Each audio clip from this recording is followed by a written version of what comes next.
Palabra la asambleísta Gisela Garzón. Gracias, presidente encargado. Buenas tardes con todas y con todos. Antes de llegar al tema que nos convoca, debo primero señalar mi preocupación respecto a la violencia que sufre el país, porque esto se traduce en mayores condiciones de violencia para las mujeres. Y hay que entender también que esa violencia que vive el país no únicamente puede ser leída en función de la inseguridad en las calles o en función de lo que pasa a raíz del sicariato. Estamos viendo niñas y adolescentes como daños colaterales en toda esta ola que vive el país. Y por supuesto, la violencia contra las mujeres se traduce en que la pobreza tiene este rostro. La pobreza tiene rostro de mujer. Si no lo queremos ver, entonces no estamos legislando con los ojos adecuados. Y esa pobreza se traduce justamente en parte de las consideraciones que tiene este proyecto de ley. Y también quiero hacer especial énfasis en el llamado de atención a las entidades que hagan falta respecto a casos como lo sucedido en el Colegio Dillon o como el caso Brenda. Hoy la defensa de Brenda se acercó a utilizar los recursos correspondientes en el sistema de justicia y fueron maltratados. Esa es la justicia y ese es el sistema donde lastimosamente las mujeres tenemos que desenvolvernos permanentemente. Ahora bien, iniciemos con este tema haciendo un ejercicio nosotros. A nosotros, a los que son asambleístas principales, les llega su salario a fin de mes. Quienes son madres o padres de niñas, de mujeres, seguramente acompañan el proceso de sus hijas, les explican de qué se trata, cómo se asea, de qué manera se desecha, cuánto tiempo dura, cómo calcular los periodos menstruales, en qué tiempo somos más fértiles o no, en fin. Y en el caso de padres, ojalá también haya esa presencia activa. En el caso de quienes somos asambleístas alternos, recibimos una compensación por sesión cumplida, por lo tanto tenemos los recursos. Pasa eso con las familias de unos 50, 2 o 3 dólares, de más o menos 5 integrantes, con al menos 3 mujeres, no pasa.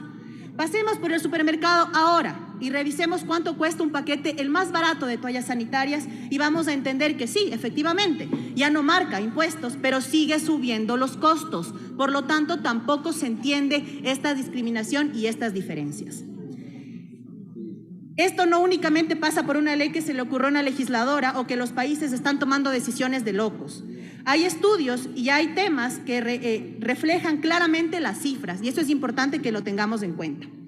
De acuerdo a las Naciones Unidas, en un reporte al 14 de enero de este año, de 2022, en la región, el 42% de adolescentes y niñas reportan haber faltado a la escuela durante su menstruación. Se ha dicho y es importante que se repita, faltan a la escuela porque menstruan y porque no tienen los insumos para atender su menstruación. No faltan a la escuela porque no quieren ir. Llegan a la escuela, ensucian su ropa, manchan su ropa producto del sangrado y en lugar de recibir ayuda reciben burlas. ¿A eso les vamos a exponer a las niñas? Van al baño de la unidad educativa y no tienen agua, no tienen papel, no tienen jabón. Sí, por supuesto que hace falta política pública, pero poco podemos esperar del gobierno en turno de política pública respecto a estos temas. Si cuando tratábamos que los niños y las niñas y las adolescentes regresen de manera presencial a las clases, el problema era el mismo. No habían pupitres, mucho menos había agua en el baño. Si no entendemos eso y si no entendemos que eso es parte de nuestra cotidianidad, no estamos aquí haciendo el trabajo adecuadamente. Pero esto no basta porque la información y la educación es fundamental. De acuerdo a datos oficiales del Fondo de Población de Naciones Unidas, solo el 5% de los padres y madres hablan con sus hijas adolescentes de esto.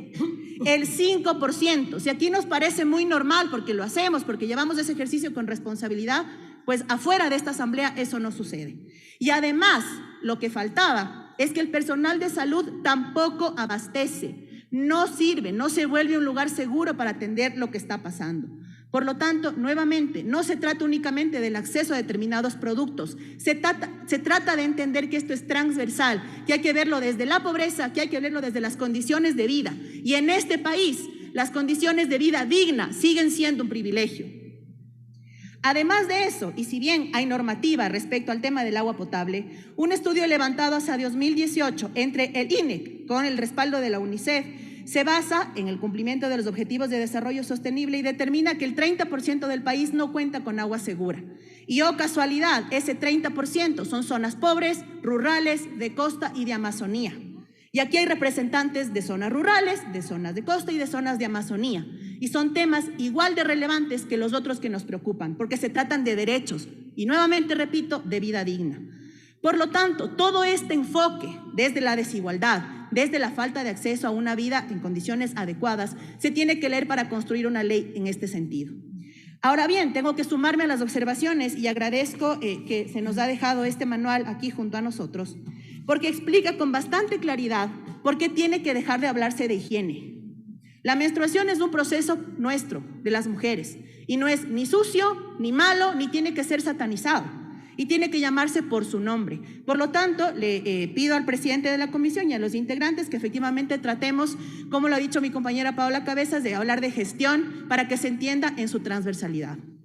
Y también que se entienda, y quienes son profesionales de la salud en este espacio legislativo lo van a saber, que el dolor no pasa únicamente por medir cuánto aguantamos o cuán fuertes somos, sino pasa por determinar, entre otras cosas, qué nos está pasando en el cuerpo, qué nos está pasando a cada una de nosotras. Nosotras aquí como mujeres sabemos si nos vamos a retrasar o no, sabemos porque nuestro cuerpo nos alerta que efectivamente estamos cerca de un periodo menstrual o no. Todo eso lo identificamos porque tenemos educación. Y aquí el último llamado de atención antes de finalizar, señor presidente encargado. Sí, falta política pública.